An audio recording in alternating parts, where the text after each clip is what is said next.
welcome to Pluto Motors. In this video, we're currently on the M55. We're on the way to a place called Sherburn in Elmet, which is where the HubNut social is being held, and I'm on my way to that right now. As you can see, I'm in the Mark III Astra, fresh from its headlining job of course, and I would have liked to have taken the Cortina to this show, but it needs work doing to it. Needs a new exhaust because it's pretty much dropped off, and I need to put some tyres on it as well before I drive at any distance, because I've no idea how old the tyres are on it, and they're a bit cracked on the sidewall, so you know, need that doing. And I'll probably fit electronic ignition to it as well, just make it a bit more reliable, a bit more, you know, a bit more reliable to start, make it easy to take out for show season. I'm hoping I'm pretty sure there's a show at Ray Green, which is near me.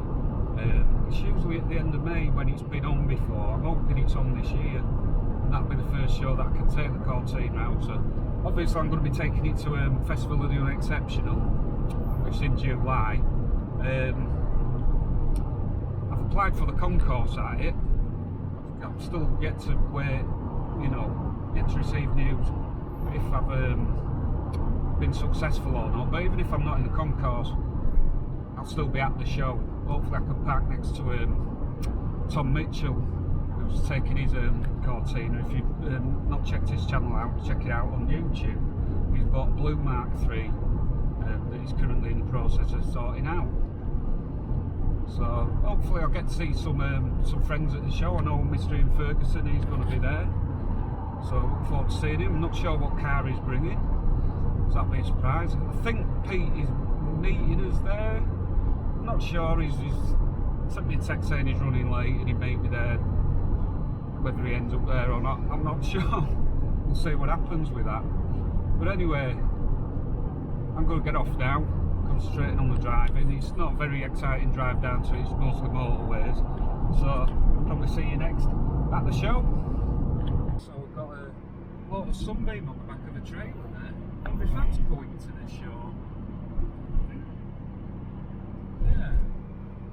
Interesting to see if it's there, or if it's just being taken to, no, just being transported somewhere else to be restored. We'll have to see. BMW A30 Cabriolet. It's very clean. The trench is 91, isn't it? Yeah, it's in very good condition. Interested to see if it's at the shop or not.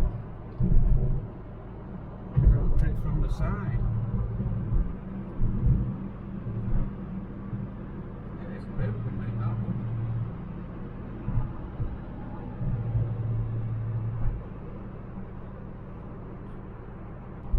This is well, we've just gone past the sign saying we're in Yorkshire. So this is the highest motorway in England. There's a sign coming up in a minute saying that. Better put my lights on.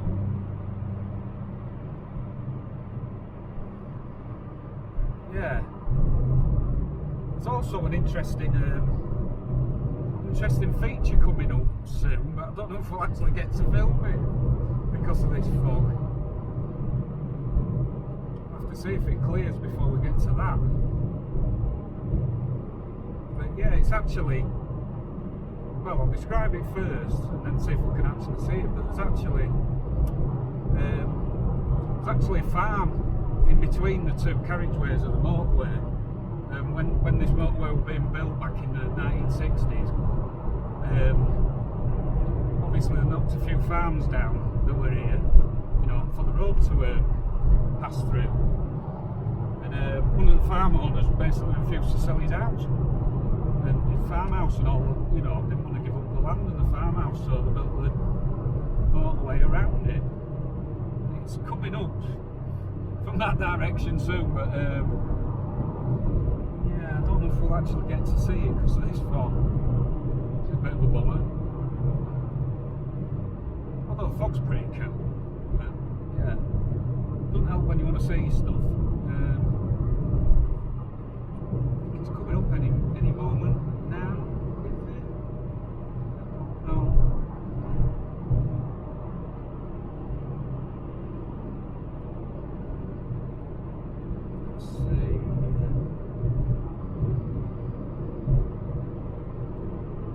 think it's further along than we thought.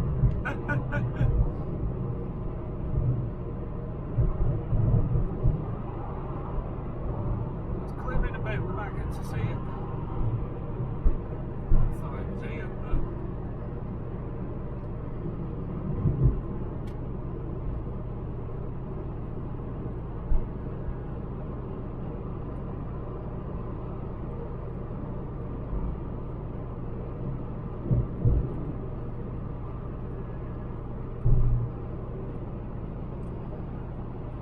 It's round here somewhere. Unless we've gone past it and I didn't see it.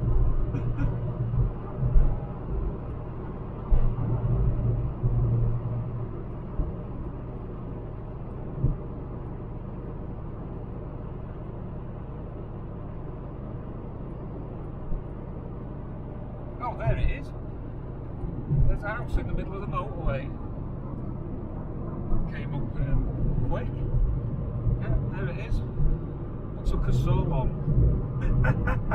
That's on the M62, by the way. If you want to look it up on like Google Images or whatever, it's on the M62 motorway. You were asking about the route, weren't you, Julie?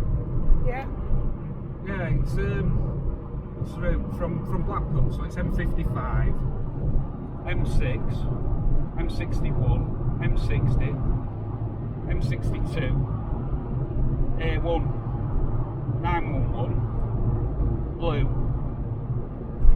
Westlife, Boys Home, Take That, The Wanted, One Direction, or 1D as they're known to the hardcore fans, like John Lawson.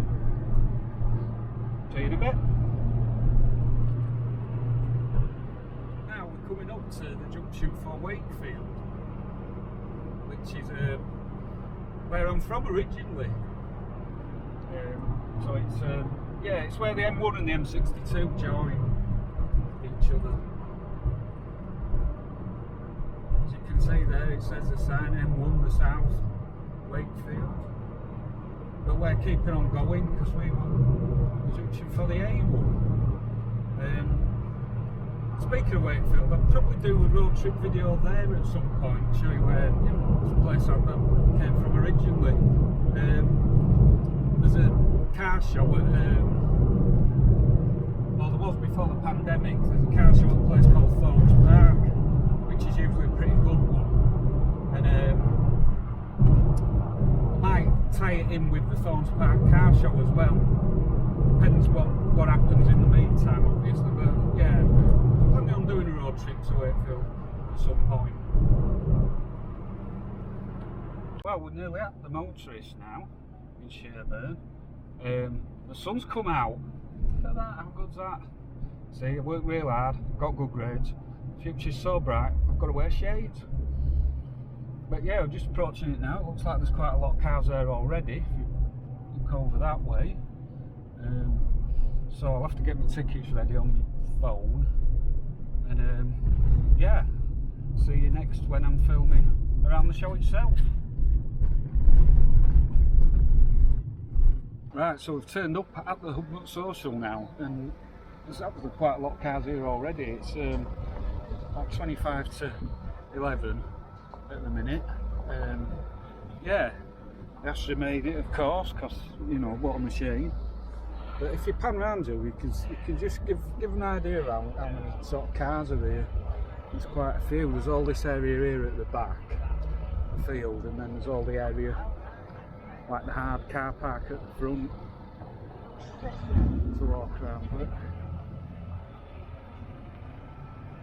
we're going to have a walk around now together, and then I'm gonna come round on my own and film some of the cars for you. So I'll see you in a bit. So we're now at the show. I'm going to do a bit of filming around it. I've just been to the merch stall as well. I had a walk around with Julie first. Been to the merch stall. Got a sticker for the back of the Pluto mobile. Looks nice, doesn't it? Yeah, it goes very well with the Pluto motor sticker, which is just there, and the Scotty dog. Yeah, classy. Right, so yeah, I think I'll walk around this field first. That's a new shape Land Rover Defender. That's huge. It's about twice as high as the Astra. That's Mark 1 MR2. And a very customised original Mini.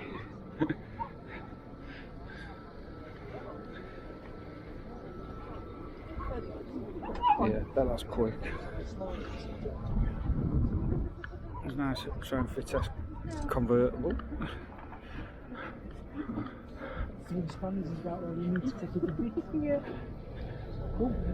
And Audi's, I think it's a 100 estate.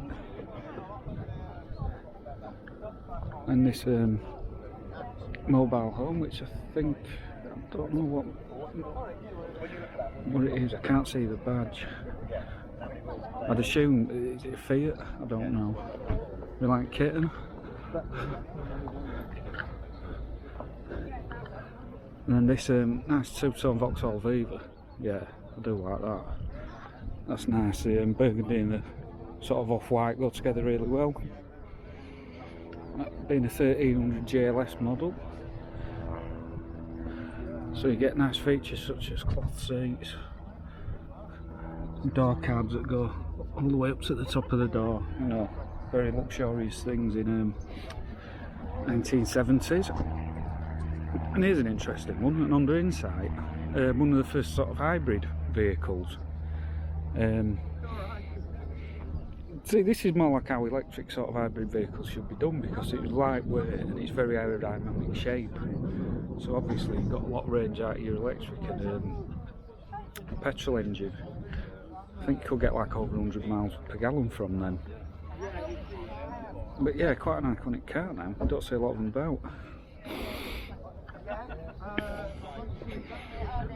I've got an early Audi S3. You can tell it's the S3 because of the bigger back bumper and the huge exhaust.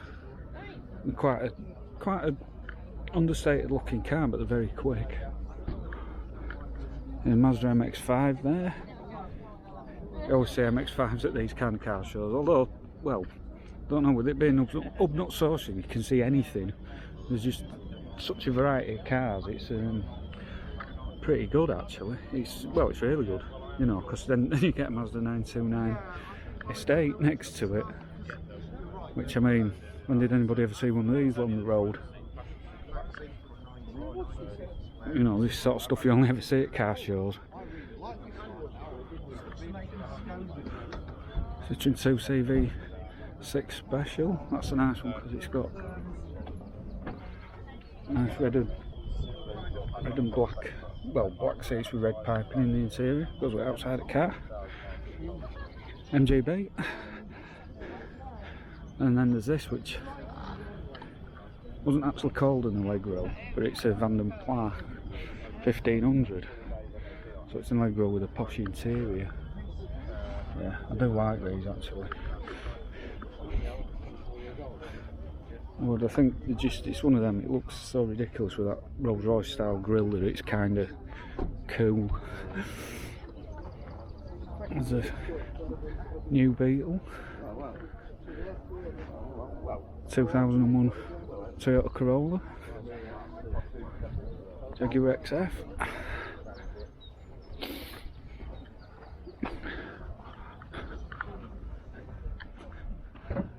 And here we've got a Mark 4 Fiesta, pre-facelift model. These are getting rare now. That's on a V plate, so it's like 99 2000, which is, you know, a long time ago now. And here's one for Simone, over 75. So it does look nice in that. It's like a really dark blue. A cream interior as well, yeah. That's that works well with a blue exterior. Nice. I'll tell you what engine it is. Don't think it. No. Not sure what engine it is, whether it's petrol or diesel.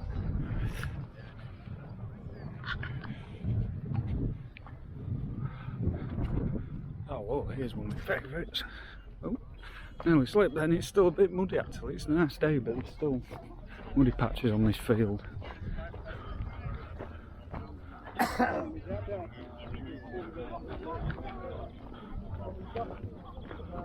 Here's one of my favourites, a Mark III Cavalier, one for Mark Maron.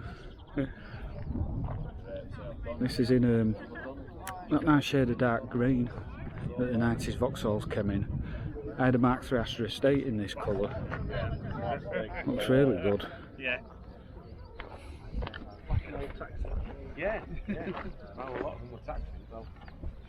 That's the ones I worked on. Obviously this is another car that's very thin on the ground now. You know, they were just scrap back in the day. I had a couple of scrap back in the day because they were worth nothing. This is a bit of a shame. But this is definitely a survivor. That's in really nice nick, that. And then Jaguar XK8. That's in, it's a pretty similar shade of green to the Cavalier, to be honest. That's nice, got a nice cream leather interior there. Was that an old boy's car, was it, at some point? So that lower mileage on it?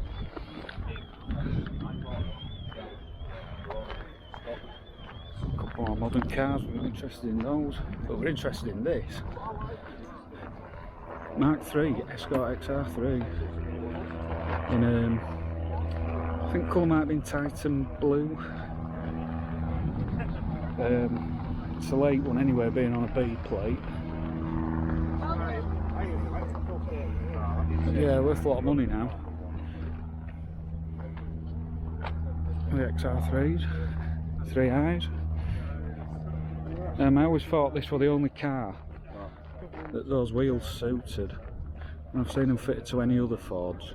They don't look right. They just, yeah, I've seen them like on Sierras and Cortinas and stuff, and they just look wrong. And a Jeep Grand Cherokee. You know, I'd forgotten how to drive. Nissan. Why? The 280 ZX or 300 Z, no, I think it's 300 ZX. Yeah, not as great with Japanese cars. Mercedes Estate. Something modern. Here's one that I like, Rover 600. These are still, you can still get hold of the 600 quite cheap. I think this is definitely, if you're sort of looking to buy sort of a car that's not currently a classic but is gonna be, you know, and you don't want to spend a lot of money, I would definitely recommend one of these. You know, got bulletproof on the mechanicals, really nice inside. This one's even got leather interior. But yeah, nice well built cars. Very underrated. And then there you go, we've got a Morris Minor. This is a late one because it's on a J plate. It won't be a car meet without a Morris Minor. Here's Blackpool's finest CVR. Can't remember the name of the model. Let's see if he's got it on the back.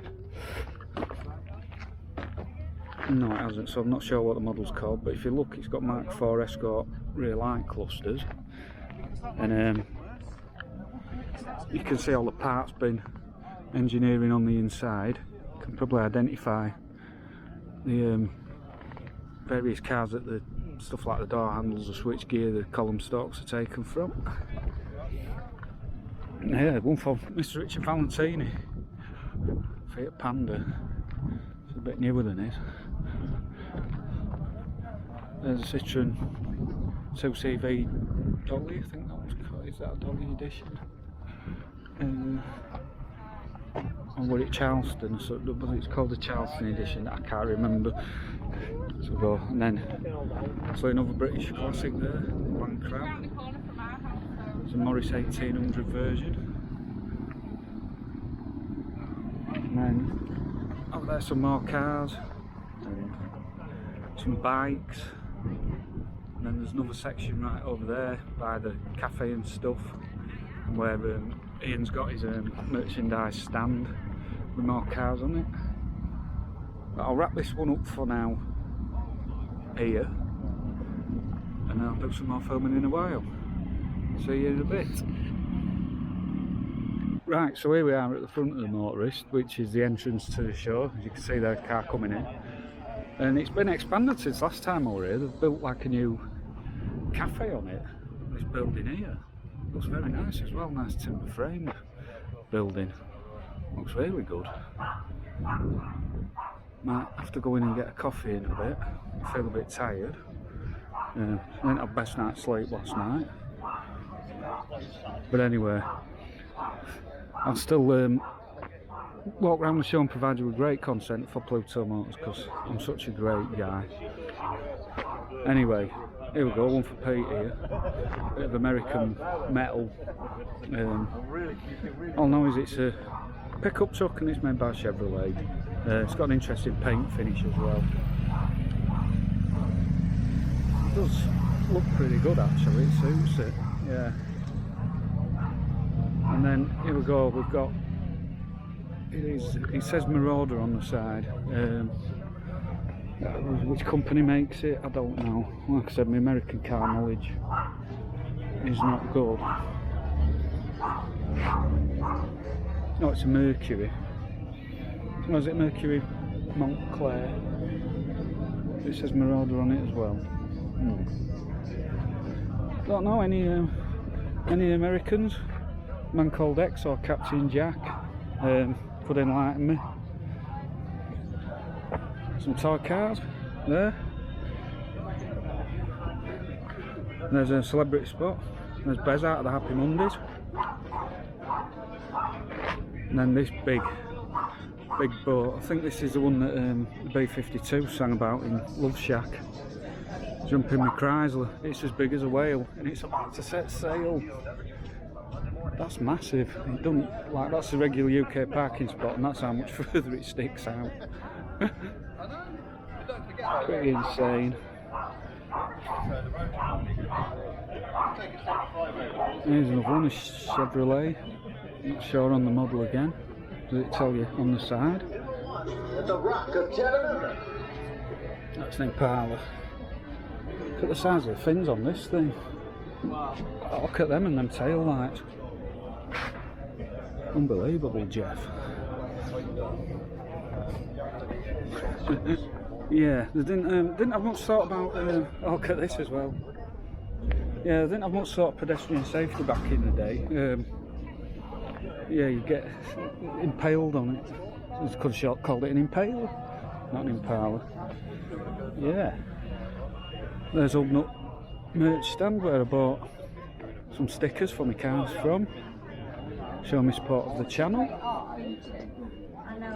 The Giselle GSA. With a dog in the back. I won't go too close in case the dog starts barking ferociously. I don't know if that's the one that Ian said liked to bark a lot. I'll not risk it. Right, what have we got next? In this area.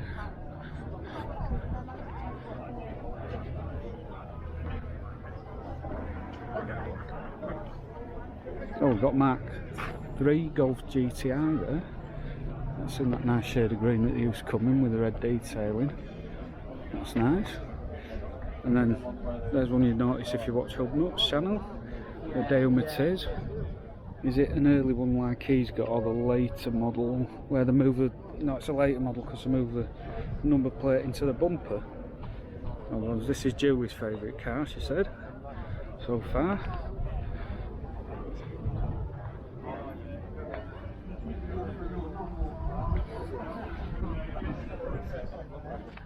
I think it's an Austin 7. I'm not good with older cars. And there's a Austin Maxi.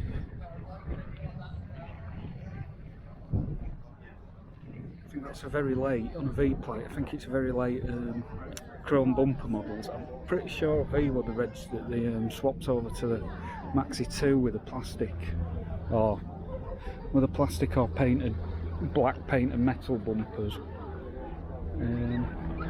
This is a 1750 HLS, so it was the top of the range version. So it should have a... Oh yeah, look at that velour goodness in the interior. Very nice. The black interior going very well with the light metallic blue paint on the outside. And here's, yeah, This won't win any concourse competitions, but yeah, it looks like a fun car though. It's got an interesting exhaust on it. Yeah, obviously the interior is not the greatest, but you know, it looks like it gets driven and enjoyed. This is a rare beast here. Peugeot 309 GTI. When's the last time you saw one of those on the road? I don't think they were even that common back in the day, to be honest. Yeah, obviously not as sought after as the 205, but it's getting quite a following now. I think values of them are going up. People are realising that they're getting quite scarce, and you know, they were good sort of late 80s, early 90s hot hatch. And here's another one, but I don't know what it is. It's obviously been turned into a hot rod at some point, whether that was back in the day or recently, I'm not sure. Once again, sorry if my car knowledge isn't quite up to scratch on certain ones. You know, if you know what it is, like I said, pop away, comment away in the comment section. You know what I mean. Right, and here's a Wolseley. Like I said, I'm not sure what model, but it's in nice condition. We've got with a Porsche Boxster. That's an early one, being on a P plate.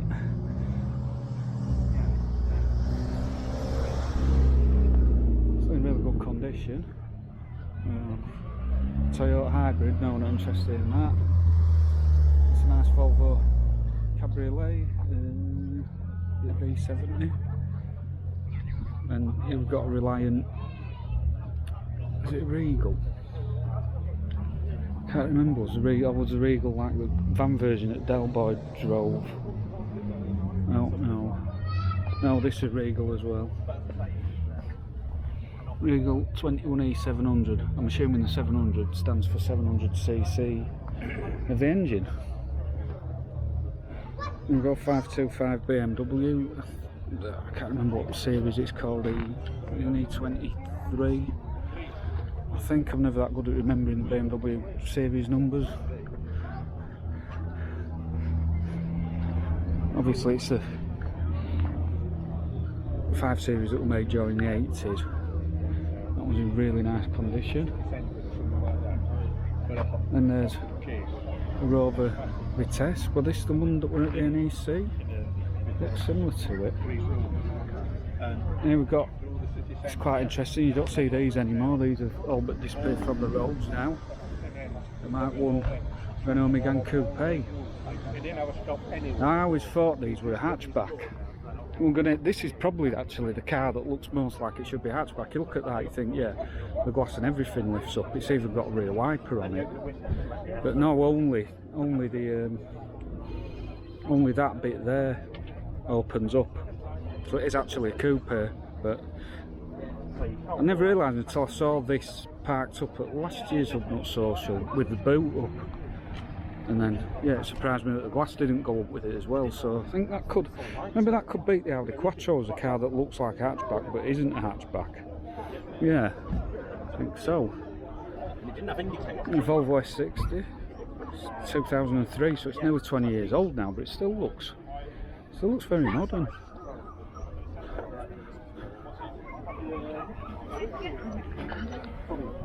There's another Fiat Panda for Richard. And here we've got the 46 Saloon, which actually, I think these are more thin on the ground than the coupes. I've got the coupe, I seem to see more coupes knocking about than the saloons. Obviously being a repmobile back in the day, a lot of them just got driven into the ground and thrashed and just, you know, did mega miles and got scrapped.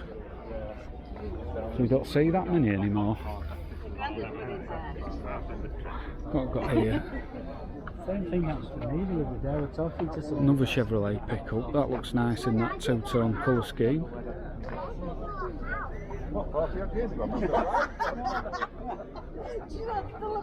And then this is a Mercury. Is it that Grand Marquis that were at?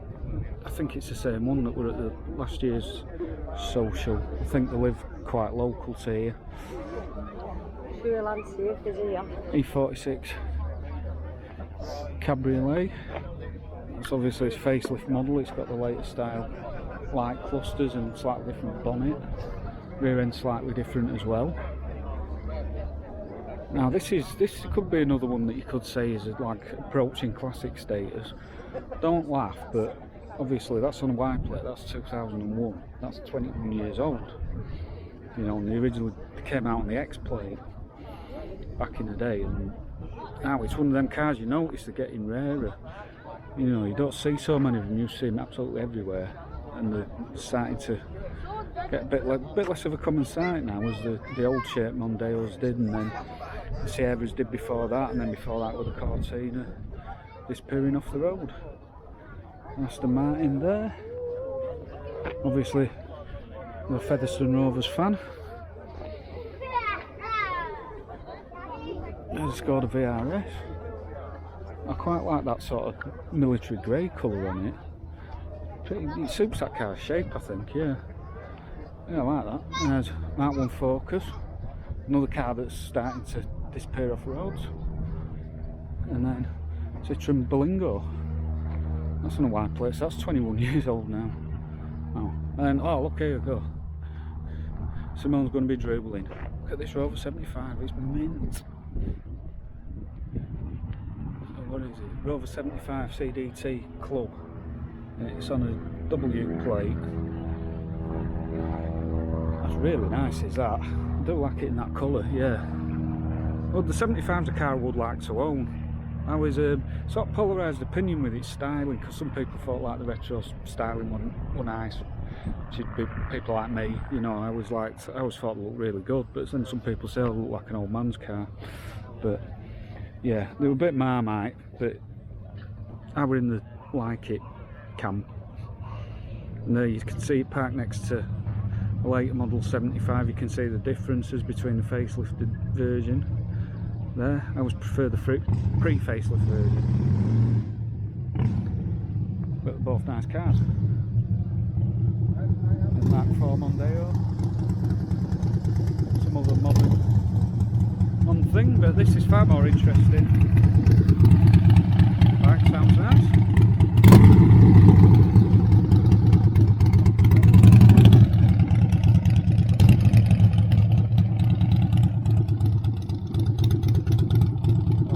Smell of petrol. Yeah, this is more interesting. A Toyota Carina 2 Estate. Don't see many of these about now, and probably even, you know, Estates even less so. No, late 80s slice of Japanese utility car. And then, oh, here's a car I like. I do like these. Honda Accord Coupe. It's on a V plate, so it's 99-2000. In really nice condition. This is another one that you can pick up. Another one I'd say it's like a sort of appreciating classic. One to get while, you know, the prices are reasonable. You can afford, you know, and prices are reasonable, and there's still decent examples left about. I think this is a V6 because it's got 5 studs wheels on it.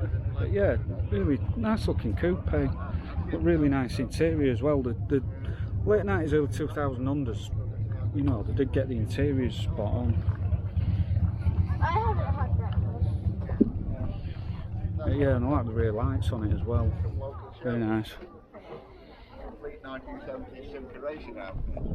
So then we've got another one of Blackpool's finest, TVR Chimera. Or Chimera, not sure how you pronounce it. Once again, you can see the parts bin engineering in there.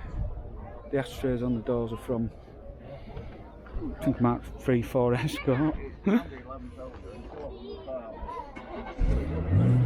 Yeah, they sound really nice when they started up and revved to the TVRs.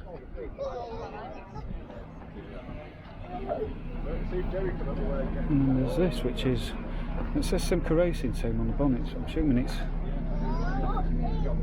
a Simca, but I'm not sure what model. Obviously a pickup version of it. Does it tell you on here? Yeah. I used to have one. Yeah, I'm not sure what model that is, if anybody knows. Let me know in the comments. Another Rover 75. Someone's going to love this video. It's a facelift as well. And then there's this. National Express bus. Not sure what model it is. See if it tells us around the back. Right. Leyland National.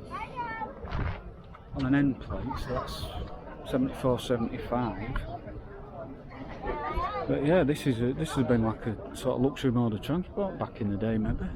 Taking people on coach ships to Blackpool and Scarborough, places like that, I think. Obviously, if you compare this to what's, you know, what you go on coach ships in now, it's yeah, a bit primitive. I don't know if you'll be able to see inside. I'll see if I can get a shot of the interior for you. I don't know how well it'll come up, because there's trouble when you come to car shows on sunny days, there's a lot of reflection. So you can't always see stuff very well.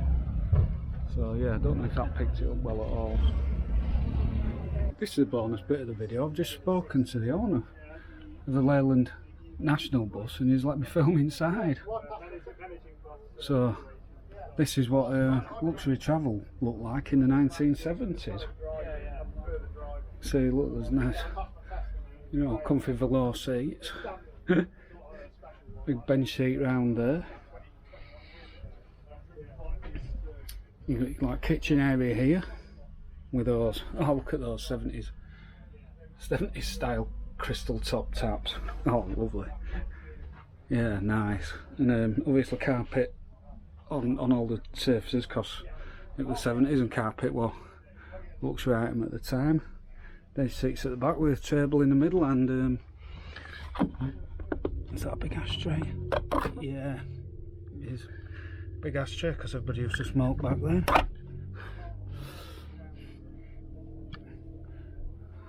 But yeah, it's very, very different from what, you know, from what coaches you travel on now. Is basically, oh look, there you go. You got TV there. And I'm assuming there'll be another one down this end too. But yeah, I don't think there'll be any aircon on it like there is now. Oh, look at these stereos here. Oh yeah. They're brilliant. Love it. And you've got like a little cloakroom area here. And I'm assuming, is that the loo? Does it open? Oh.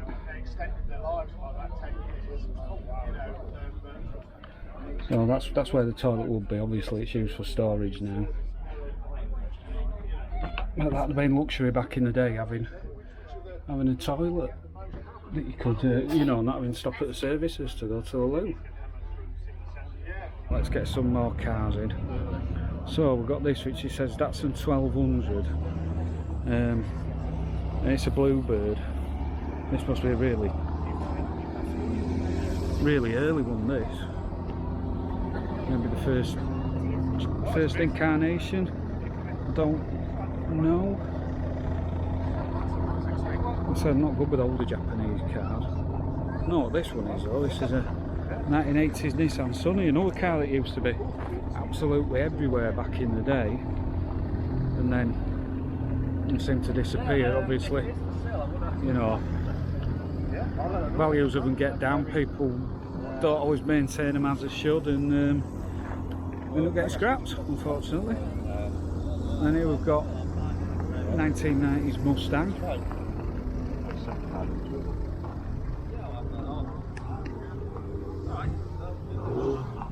This one, I think this Mustang were like when they sort of got their act together. Maybe the American viewers can enlighten me on it, but I think when this one came out, the previous Mustang wasn't that great, and then this were a big improvement. Let me know if I'm right about that. And then we've got a Nissan Micra, another car that's still I still see daily driven examples of these knocking around Blackpool. There's 3 or 4 of them that are still being used regularly. This one looks like it could be a daily driver as well. Very simple, very rugged mechanicals. You know, not much to go wrong with them. Start every time. What more do you want? Then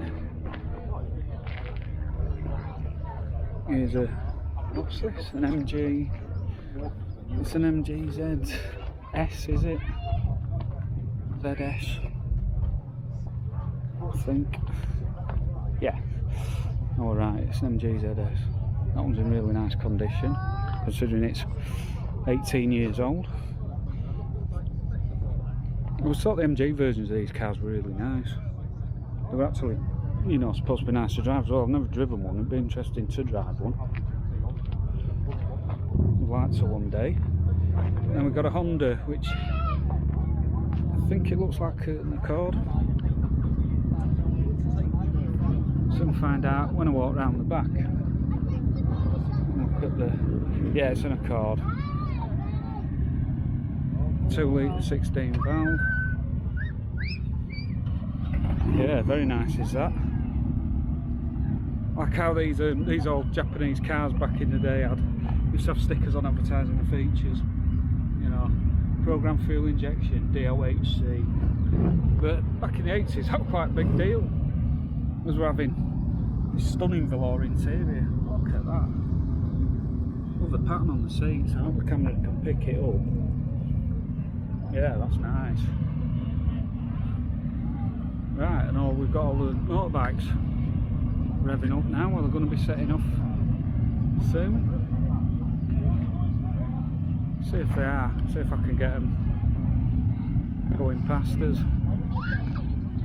Oh, yeah, can do.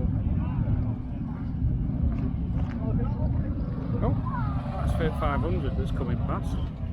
That's nice.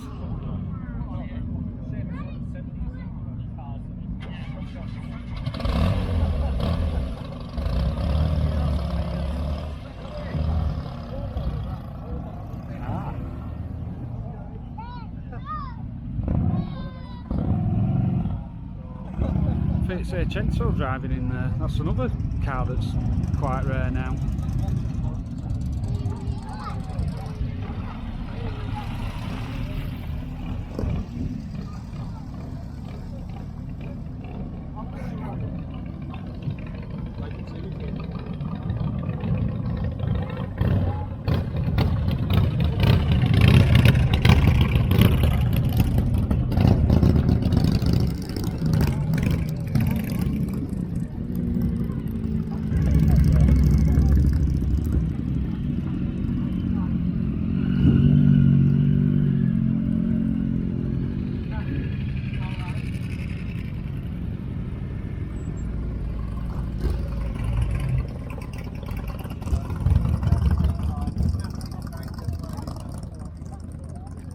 Well, that were a bonus. We're just about to stop filming and we've got some footage of them bikes leaving.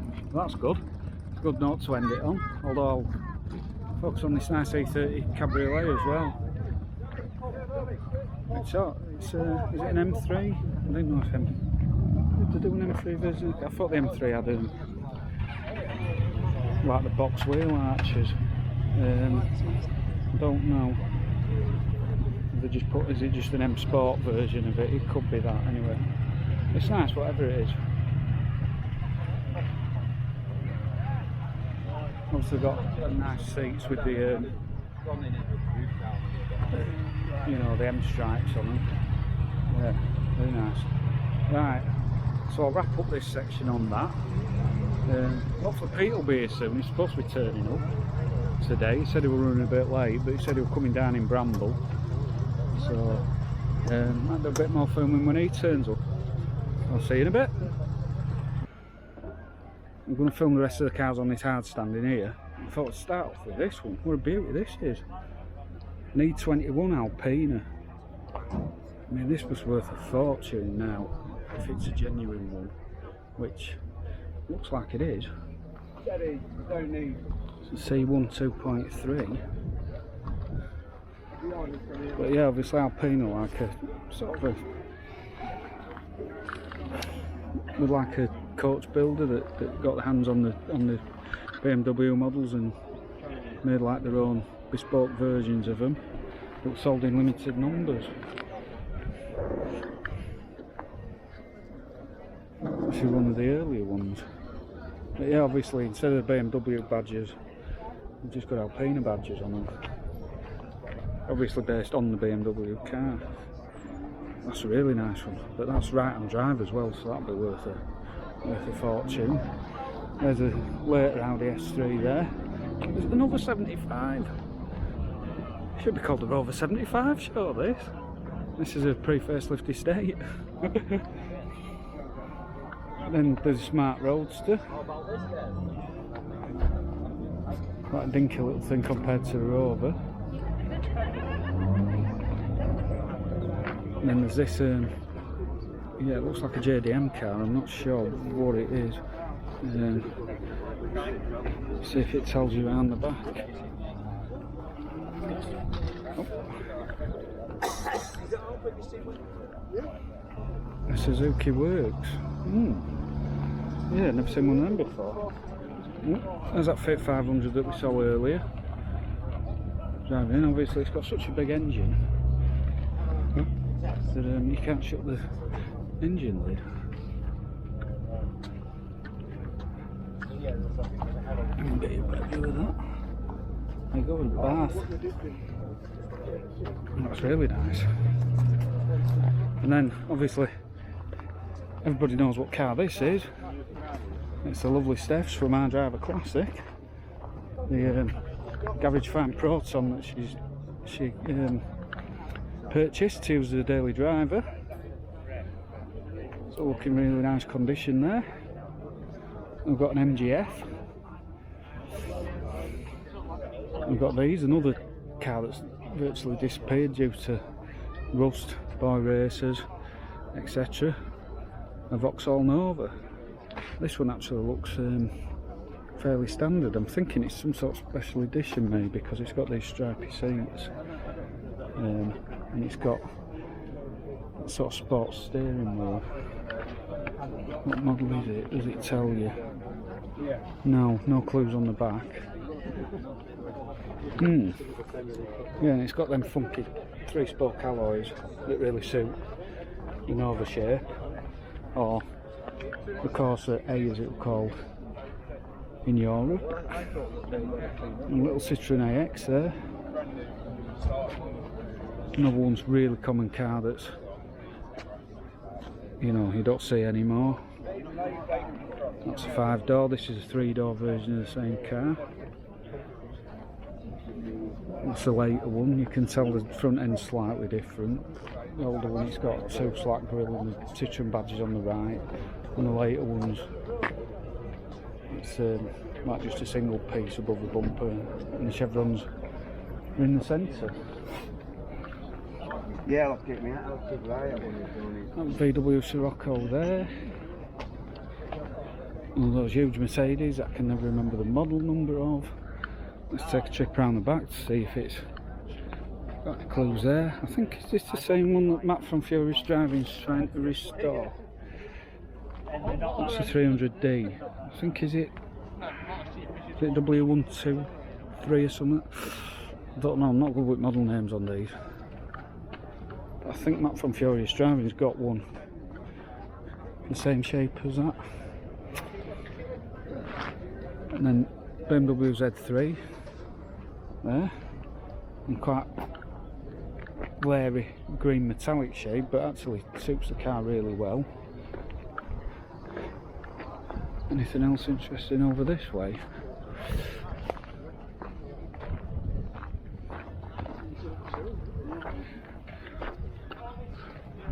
There's one you don't see all that often. I'll go and film that.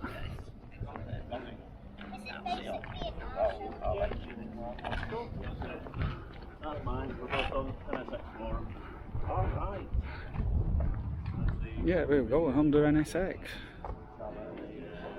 The Japanese supercar. Yeah, you don't see a lot of these about. It's got distinctive rear lights. This is an earlier model because it's got the pop-up headlamps. This continued, well, when they altered the safety regulations, so proper headlights weren't allowed anymore because they could rip people apart if they run them over. And then what's this in here? Oh, Mark 1 Transit.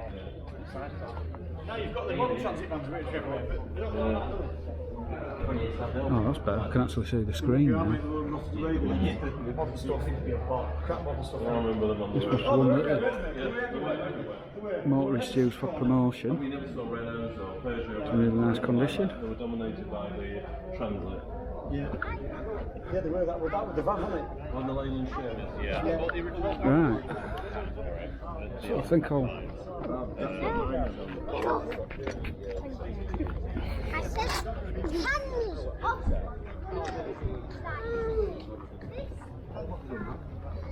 It fits, doesn't it?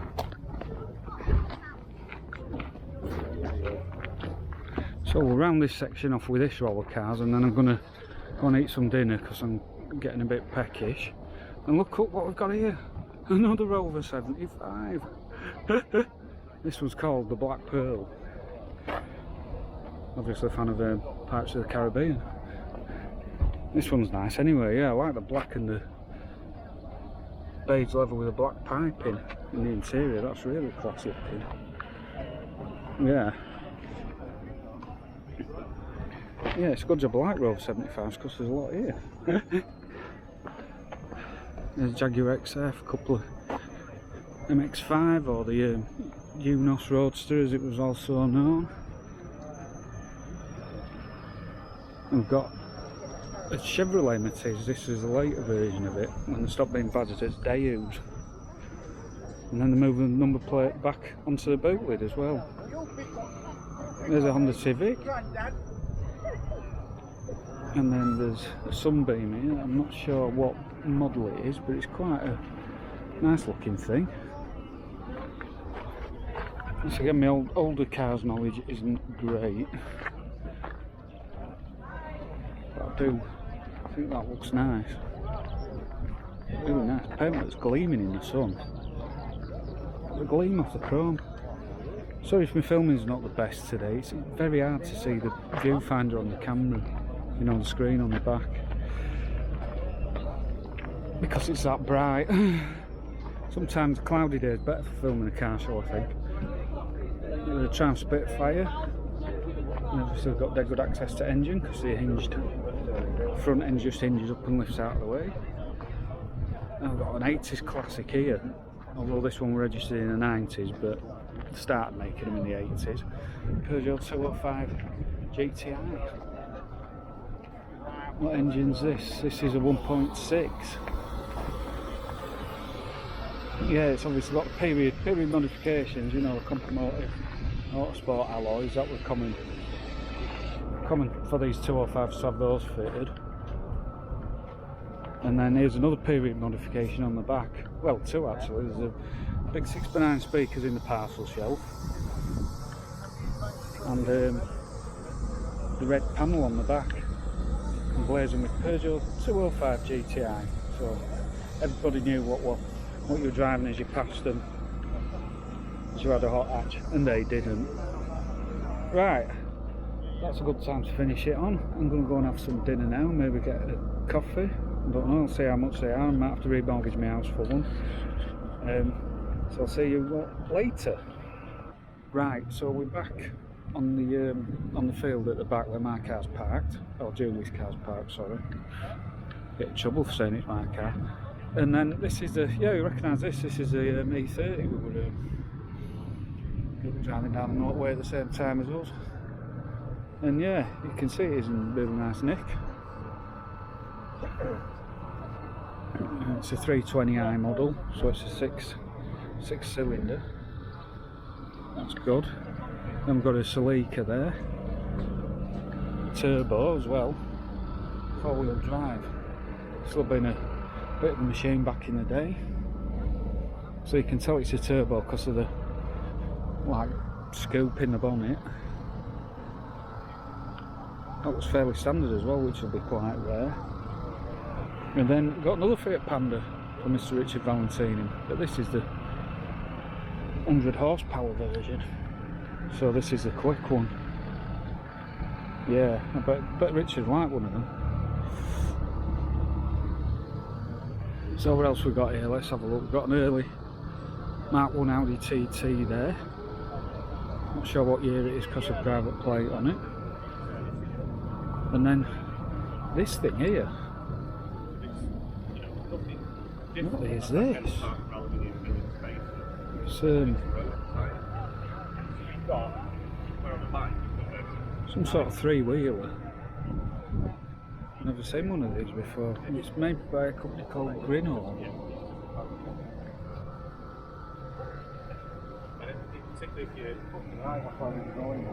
It's a Grinnell K1100. It says Grinnell, the best 3B1 by far. I would assume it's got some sort of motorbike engine in it.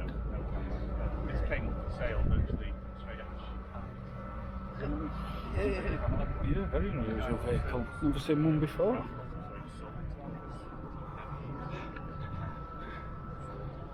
Let's see what else is around here. Some new stuff's turned up since last time. This is a nice one here.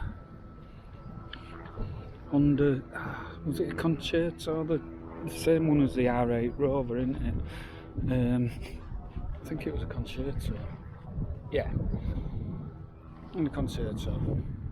So as you can see, it's basically just the R8 Rover 200 series.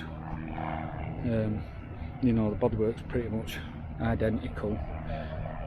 The interior is pretty much the same. It's just got Honda badges on it instead of Rover ones. I think there's just slight differences between, like, I think the rear lights are deeper on the Rover, so obviously they've put them trim pieces under the lights on this one. I think it's the same story at the front as well. Yeah, you can see the lights are slightly not as deep as the Rover units. And yeah, it's just subtle differences between the models. And oh, here we go. All the Rover 75s are parked here now. They've like got their own section.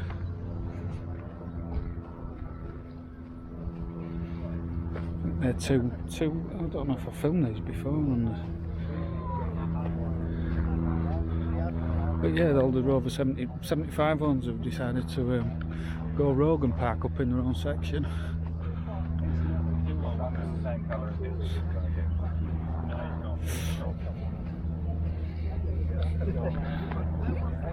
Some more over here. I know there's been more stuff arriving. Let's see if we can find some of it that hasn't been filmed already. I think I can see one through there. Well, actually, I've seen something here that I want to film. Look at this bad boy. Cavalier LXI. I've seen one of these for a while. I think it was like a special edition they brought out towards the end of the Mark II Cavalier run. It had that red detailing on the side rubbing strips and the bumpers, and also had like the sports style seats with a funky red trim on them. This is a really nice example. Hopefully the camera's picking up the interior of the car. That's really nice. It's not got a hole in the bolster on the driver's seat either, so I would assume it's quite a low mileage one. There we go with another car that's getting quite old, but you don't realise. That shaped Fiesta. Now I don't know if it's a Mark V or the Mark VI. Some people call it Mark V, some people call it Mark VI. I'm not sure, but it's the one that they started making in 2002. But yeah, I mean this is nearly 20 years old now. Insane, isn't it? And here we have a Volkswagen Beetle. It's the first one I've seen at the show, and I believe this is Mr. Ian Ferguson's car, so he'll be about somewhere now. Got an interesting paint job. It looks like he's just got a tin of spray paint from Alfred's and just like sprayed it really close to the door and let it trickle down. Quite a cool effect.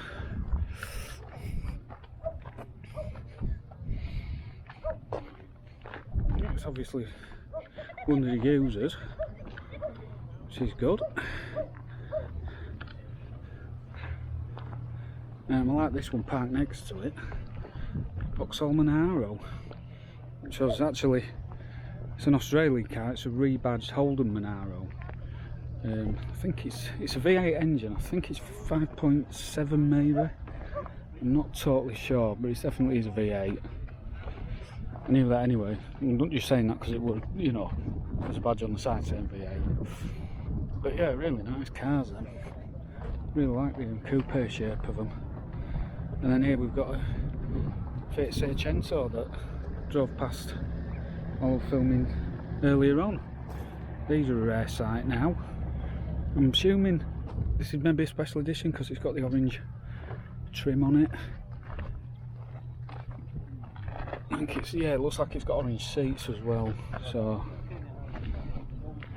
yeah, I've got a feeling it's some sort of special edition. It is, it's sporting. There we go. Yep, Seicento Sporting. Well, still can't see Pete anywhere, and Jack, who's supposed to be coming in a Mark III Cavalier SRI 16 valve. I've not spotted that yet, but I'll keep having a walk around and see if I spot them, and if any new arrivals turn up that I can film, I'll film them as well. Peugeot 306 Cabriolet.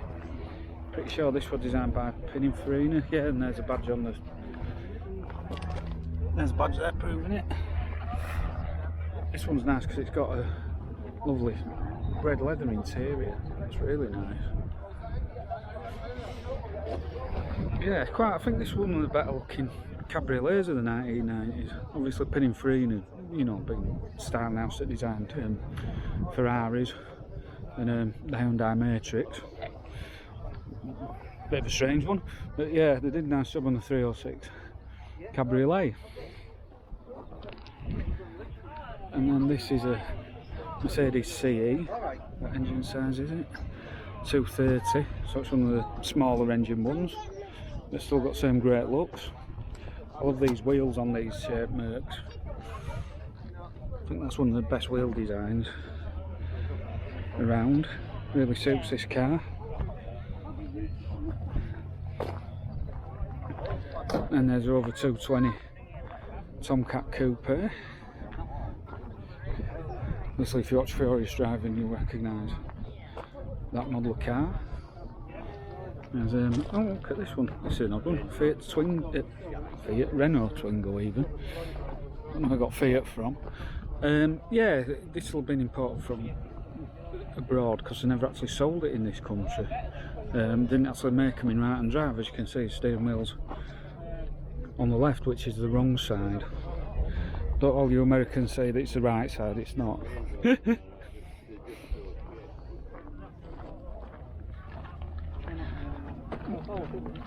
And we've got another R8 Rover, this time a 5-door hatchback. It's in really nice condition. It's got a HubNut sticker in the windows, but most of the cars here have got HubNut stickers in the windows because it's HubNut social and all fans of the channel, so it kind of figures. But yeah, it's a really nice example. I think this is one of the best colours for it as well. Really suits it, really pops in the sun as well. And then we've got another Vauxhall Nova, or Opel Corsa A, as it was called abroad. This time the 4-door saloon. Which I bet is, yeah, it's quite a rare spec that. I don't think the 4-door saloons were that coming back in there. This is a Trip Special Edition. So you got that stripy interior. Because it's a facelift one, we've got different dashboard. And we've got another MGB. Got a really ugly BMW there. Why do they make the grills like that? Answers on a postcard, please. No interesting down there. It's all. Oh man, we've got Polo there. I thought it were all modern stuff, but there's a Mark III Polo. Yep, I think it's a Mark III Polo V plate. That's in really good condition. They're getting quite thin on the ground now.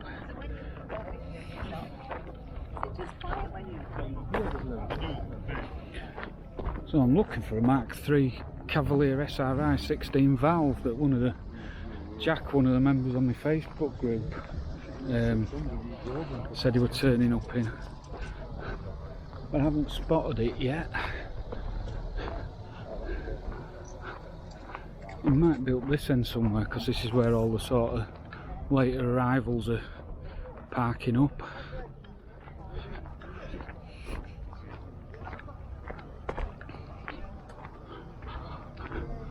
Can't see him though. Right, well, I've come back to the front of the event, and yeah, that big Chevrolet pickup is now a BMW from the 1990s. BMW 8 series. Is it the V8 or is it the V12? Let's have a look. That's an 840, so it's the 4 litre V8, or at 4.4. Whichever, it's still a really nice car. And these are starting to go up in value now. I like the feature on this where you could open the windows at the back down as well as the front, and it become like a pillarless coupe. It's a nice feature, but yeah, it's obviously pop-up headlights which you won't be able to have anymore. But you were alright back in the 90s having them. But yeah, one of my favourite BMWs this. I'd love to own one, but I probably won't be able to afford to run it. Discovered another new arrival at the front end where the cars are coming in. This is an RS Turbo, but it's not an Escort. It's actually a Nissan Skyline, but they're called their top range model RS Turbo as well, I'm assuming. But look at this 80s interior. That's amazing. Oh yeah. Look at all the angles in it. That's great. Yeah, the seats have faded ever so slightly. I think they were originally red to match the door cards. It's obviously gone. But yeah, unusual car this. It was obviously imported from Japan, they were never sold over here. But yeah, the good thing about importing cars from Japan is that the steering wheel's on the right side. And then, did I film this earlier? I don't remember this Sirocco being here earlier, but if it were, I apologise. But yeah, the Mark II Sirocco there, and then I'm pretty sure these are new arrivals as well. We've got a Honda Prelude, 19. I think it was from the mid 80s to the early 90s. This generation with the pop-up headlights. Really nice, nice shape. That's got a nice interior as well. We've left the window down so it makes it easy to fill. Good of them. But yeah, that's it. It's a four-wheel steering version as well, so it's the top of the range model. Four-wheel steering where the rear wheels used to steer as well to give it better cornering ability. Here's a Mini for Sharon. Got you. Too late. Got you. Yeah, so there's quite a few new arrivals. It keeps changing all the time, the cars that are coming in. Might be some. Look, there's another one. Porsche Cayman. I don't think that was there before. Was it? Getting confused now. And then another one. BMW E21 Bauer Cabriolet, which same type as what Matt from Furious Driving drove recently. Yeah. Oh, it's a very rare car. And then another MG here, ZR. I like the colour of that one, that's really nice. Yeah, these are all, see, these are starting to get thin on the ground now. 54 reg now, he's 18 years old. That's not, oh, some more. Some more.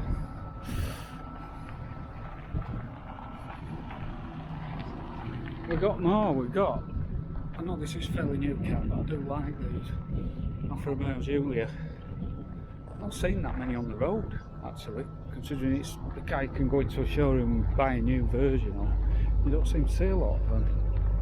I don't think it's the Quadrifoglio, you know, V8 performance twin turbo version, but very nice nonetheless. And then, see, this is a good thing about these HubNut sources, you just get random cars parked next to each other, because next to it you've got a P registration Rover 400 completely rusty back wheel arches. And they didn't even bother washing it for sure, they've just brought it as it is, which is pretty cool. But yeah, that's I do like Rover 400s as well. I think I prefer the older shape Rover 400s, but I like these as well. And then here we go, MG Midget.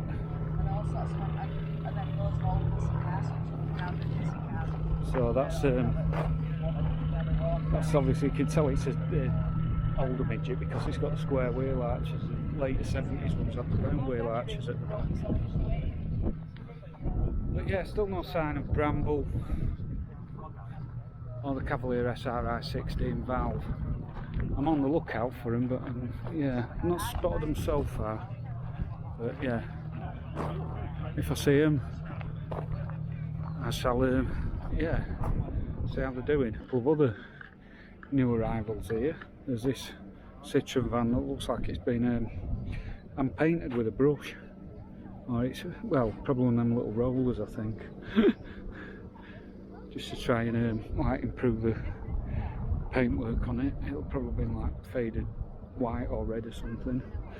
And we've got Mark III Mondeo, another one. It seems like a pretty modern car, doesn't it, the Mark III Mondeo? But that's the last registration they made on 07. And that's 15 years old now, so you know, it's been 15 years old, 15 years since it's been a current model car.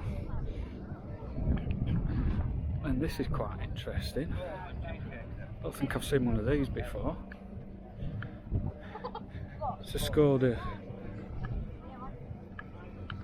I think it's a Felicia. The T-plates, that's 1999. Yeah, look at that. Yellow seats, yellow door cards, yellow steering wheel, yellow dials. It's obviously some sort of special edition. It's like, it looks like a pickup body with it. It's had like a rear put on the back and rear seats put in it. Very strange. I've not seen one of them before. If anybody's got more information about what it is, I assume it's some sort of frog themed special edition. But yeah, it's even got yellow wheels. But yeah, I'm not sure myself. Although is the, I'll tell you about this.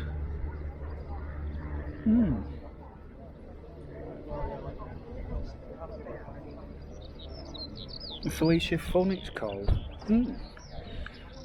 Yeah, certainly one I've not seen before. I don't remember seeing them on the road back in the day, to be honest. And then we've got facelift model Mark IV Fiesta. That looks in really good condition. Yeah, it's very clean is that one.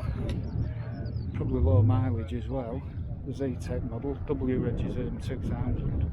So that's 22 years old now. And then we've got this, which looks like it must be an ex-military Land Rover.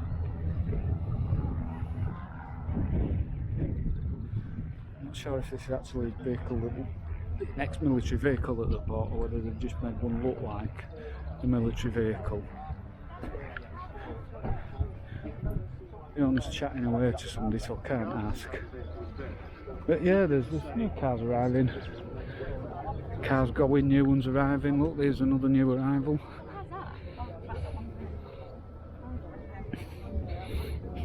It's a slightly modified MGB.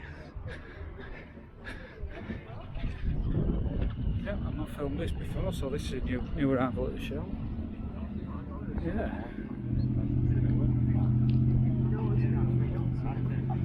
have 3 wheel loads. I don't know how I'm doing it. As well. Got the Rover V8 engine in it there as well. Yeah, still no sign of Mr. Cortina 30 PC. Found out that Jack isn't coming in his Cavalier SRI because it unfortunately broke down on the way here, which is a bit of a bummer, isn't it? Hopefully he gets his car sorted out quickly and he can get it back on the road. But yeah, I'm going to leave you with the front of my car, or the front of Julie's car, sorry. And yeah, if any more new arrivals turn up, I'll film them, but if not, it'll be on the way back. See you later. Yeah, that bridge is massive, isn't it? Yeah. I'll have to go on the top of it and film. I bet you get a really good view off the top of that. I'll have to do that one of the days. I'll have to figure out how to get up there.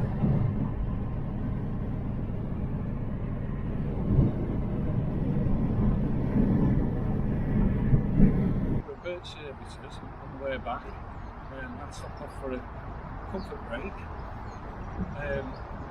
Pete didn't show up. Obviously got a better offer or something. I don't know, it's becoming a bit of an enigma these days. But yeah, it was another good day at Elmet show, so I really enjoy those shows because it's such a variety of cars.